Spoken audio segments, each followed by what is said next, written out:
Leak की बात कहते थे, पेपर लीक की बात। देखिए, पेपर लीक की बात हम लोग आज भी कह रहे हैं कि पेपर लीक नहीं होना चाहिए। पेपर लीक पर जो करते हैं, अगर वो दोषी पाए जाते हैं, उन पर कार्रवाई हो, तो ये सरकार को करना होगा। सरकार की मंशा ठीक नहीं दिख रही है, सरकार का जो तरीका है काम करने का वो ठीक नहीं दिख रहा है।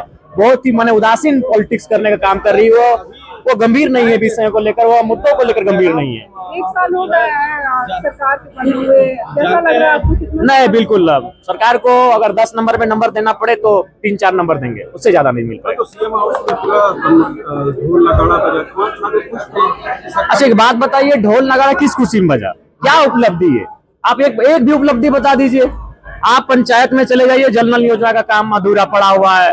आप पंचायत में चले जाइए, नया चापाकल नहीं मिल रहा है। आप पंचायत में चले जाइए, आप गांव में चले जाइए, नई सड़क नहीं बन रही है, नया पुल नहीं बन रहा है, नया भवन नहीं बन रहा है, बुजुर्गों को पेंशन नहीं मिल रहा है, विधवाओं को पेंशन नहीं मिल रहा है, सहिया को मानदेय नहीं मिल रहा है, सेविका को मानदेय नहीं मिल रहा है, सखियों को मानदेय नहीं मिल रहा है, पंचायत के जो सहायक है उनको मानदेय नहीं मिल रहा है, जो साक्षरता कर्मी है उनको मानदेय नहीं मिल रहा है। तो कैसे, कौन सी उपलब्धि है? केवल मैया सम्मान योजना जो आप 2 महीने 3 महीने में दे पा रहे, क्या वही इस राज्य की उपलब्धि है?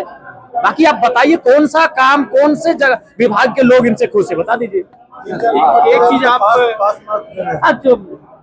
पास है, लेकिन पास से नहीं चलेगा, टॉप होना चाहिए, डिस्टिंक्शन होना चाहिए। एक चीज आपने कहा था कि बीजेपी के साथ साथ, तो ये हमने इसलिए कहा कि देखिए, मुख्यमंत्री 4 दिन से दिल्ली में है, राज्य को छोड़ दिए हैं, उनकी मैडम भी विधायक है, वहां तो जाती ही नहीं है, जो गांडे विधानसभा है। तो क्षेत्र को छोड़ के अगर वो दिल्ली में बैठे हैं, और ये तो हम तो मीडिया चैनल के माध्यम से बाहर आई खबरें सुगबुगाहट एकदम बोले बना लेना चाहिए।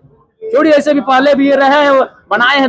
जब उप मुख्यमंत्री थे माननीय हेमंत सोरेन जी, तो बीजेपी के साथ इनकी सरकार बनी है, तो बना लेनी चाहिए अगर वैसे हो रहे। तो मैंने ऐसा कहा। क्या गठबंधन में आप भी हिस्सा होंगे क्या? नहीं, हम जहाँ हैं वैसा ही रहेंगे हम लोग।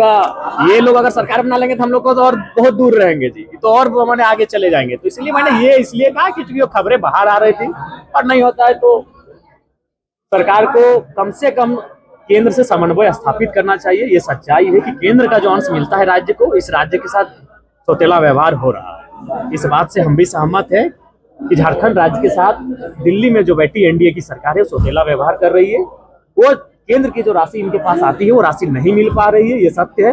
लेकिन ये भी सवाल है कि माननीय मुख्यमंत्री जो राशि केंद्र से मिलती है, क्या उसका सही से खर्च कर रहे हैं, उसका विवरण सही से दिए कि नहीं, ये भी बात है।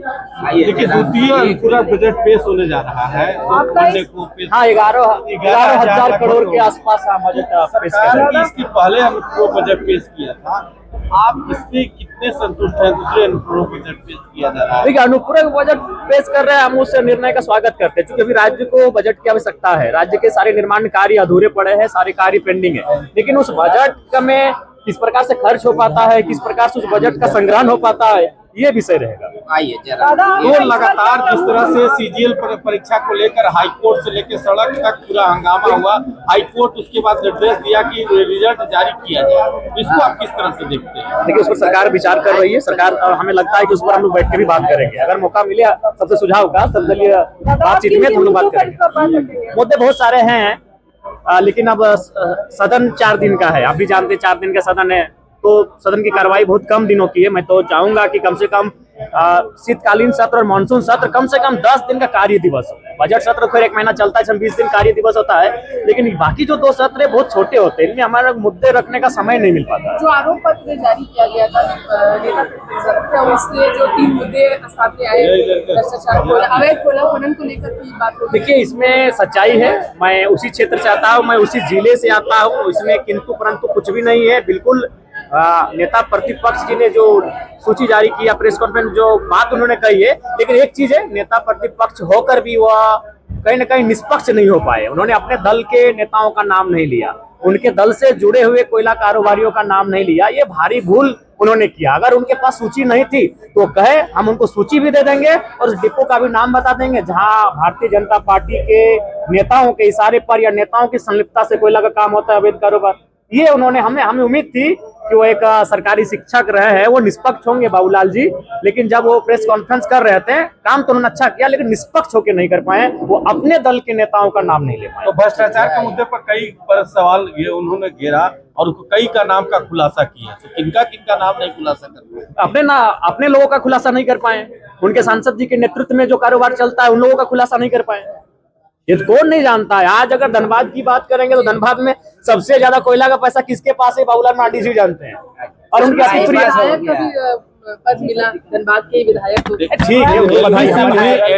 ईडी का रेड हुआ, उसमें करोड़ों रुपया पकड़ाया, बाबूलाल मरांडी के साथ वो बीजेपी से टिकट के दावेदार थे। फोटो का बात मत कीजिए, राज सिन्हा के टिकट मिला, अच्छी बात है, वो विधायक श्रेष्ठ चुने गए, बधाई, लेकिन एलबी सिंह भी टिकट के दावेदार थे। तो कौन कोयला चोरी करा रहा है धनबाद के एरिया? बाबूलाल जी ही बताएंगे, उनके पास सारा रिपोर्ट आया है, सारा रिपोर्ट आया। क्षेत्र से विधायक आपको बाबूलाल जी जानते हैं कि उनके दल के लोग ज्यादा वहाँ कोयला के कारोबार के हिस्से में सम्मिलित, क्योंकि सांसद उनका 6 विधायक होते हैं धनबाद जिला में, जिसमें झरिया, बागमारा और आपका धनबाद, 3 विधायक उनके पार्टी। हेमंत सरकार के रहते हुए बाबूलाल को बताए कोयला चोरी कौन करवा रहा है या उनके लोग कैसे करवा रहे हैं? नेता देखिए, सीएम के बाद कोई अगर लीडर होता है तो अपोजिशन होता है, और उनकी बात में भी गंभीरता से राज्य को लेती है, राज्य लेती है, मीडिया लेती है, जनता लेती है। तो निसंदेह वो गंभीर इंसान है, गंभीर बातें उन्होंने कहा है, लेकिन बस वो निष्पक्ष नहीं हो कर पाए,